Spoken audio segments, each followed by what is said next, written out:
While smiting and tincture up and GG.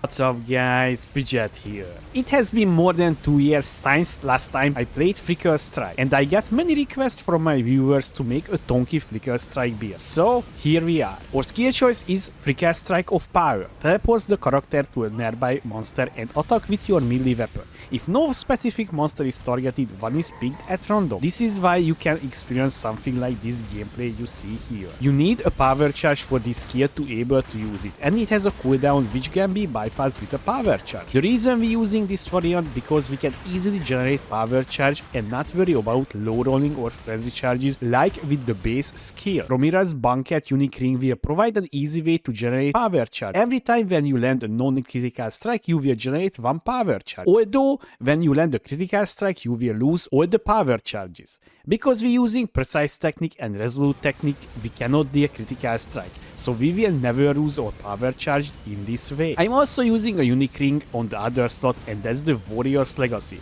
Strike skills also target the previous location they were used. That means it will make a copy of your attack and we will use again on that place. This is why we can multiply our damage by 2 in path of building. Our base damage is coming from Ethereal Edge and Energy Shield stacking. Important, this league they changed the roles on it, and now it has lightning damage equal to 10 to 50% of players' maximum energy shield. Try to aim high percentage roll. Even 1% will be like 6 to 7% damage difference.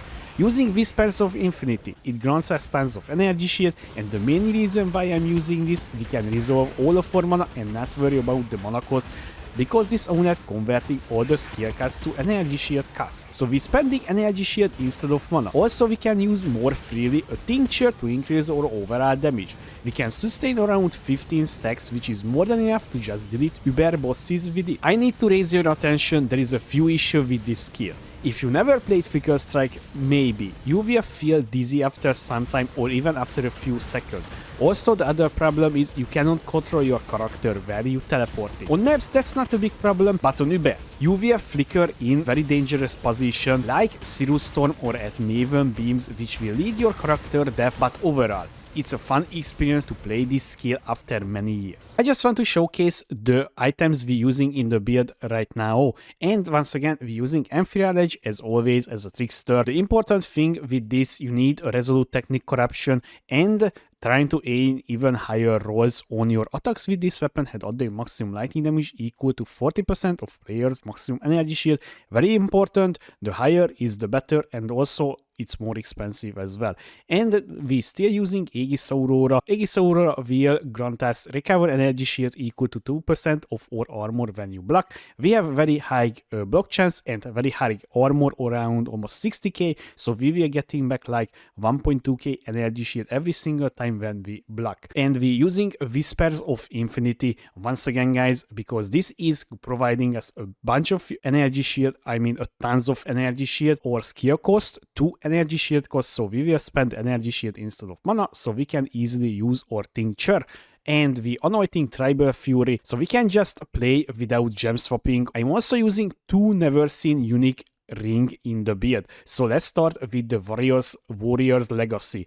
The only thing that we care about this, the strikes skills also target the previous location they were used. So that means, so I can show it with our smite, so you will understanding it. So we were using here, and I'm walking away, and I'm using here, and you can see I summoning a clone about myself with the unique ring, and this will target the same enemy that we targeting. And with Flicker Strike you will look like this, by the way. Look, so literally you doing this and you will hit every single time. So this is why we can just double our damage in path of building once again. Romira's Banquet unique ring, this will grant us power charge generation, gain a power charge on non-critical strike, lose all power charge on critical strike.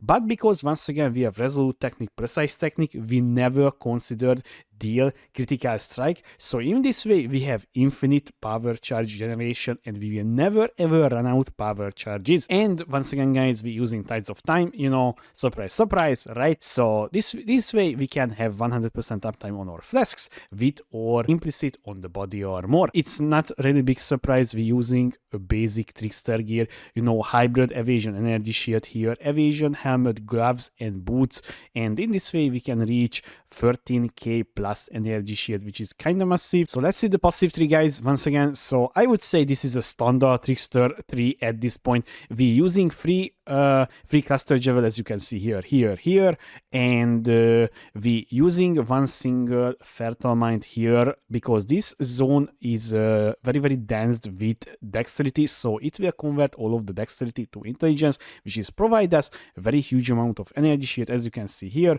more than 500 energy shield, which is kind of good for this price tag.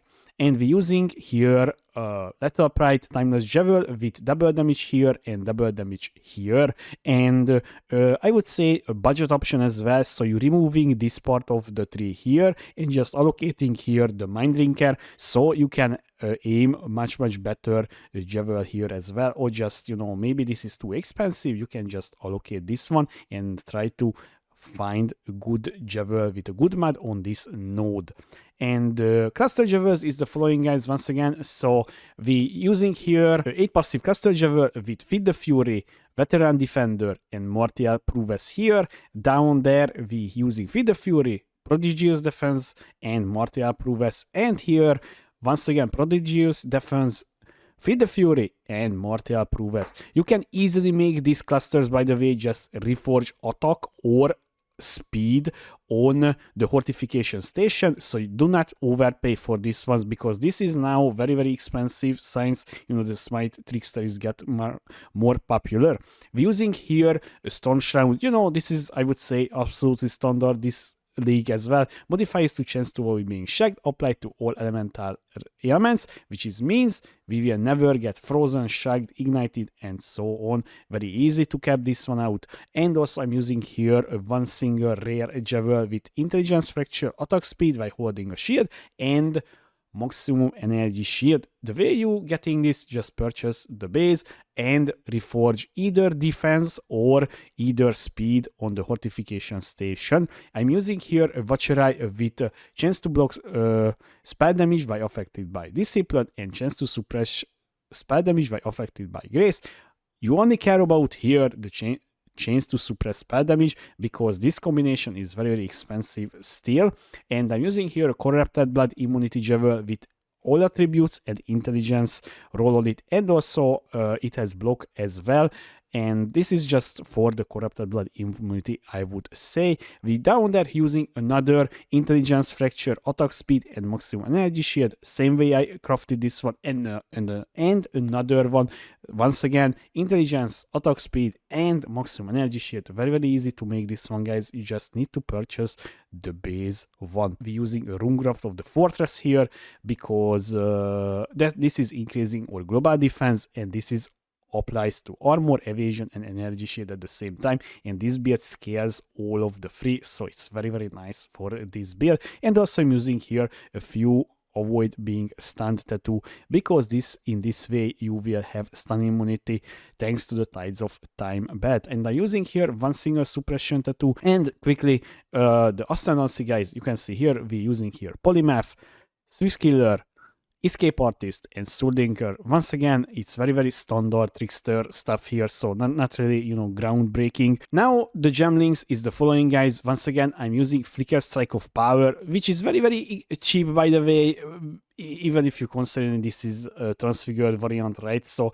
literally I was purchased for like 10k as very cheap. And we're using here Awakened Elemental Damage with attack support, energy leech, multi-strike, volatility, damage on full life, inner gloves, auto exertion, general's cry, volatility, and Blade Fury. And we will summon the Mirage Warriors with our Arcanist Band and Desecrate setup. So every single time when you're fighting on this boss, you need to cast your Arcanist Band and it will provide the Desecrate, and your auto exertion will start summoning your Mirage Warriors, which is a very massive damage increase for this build.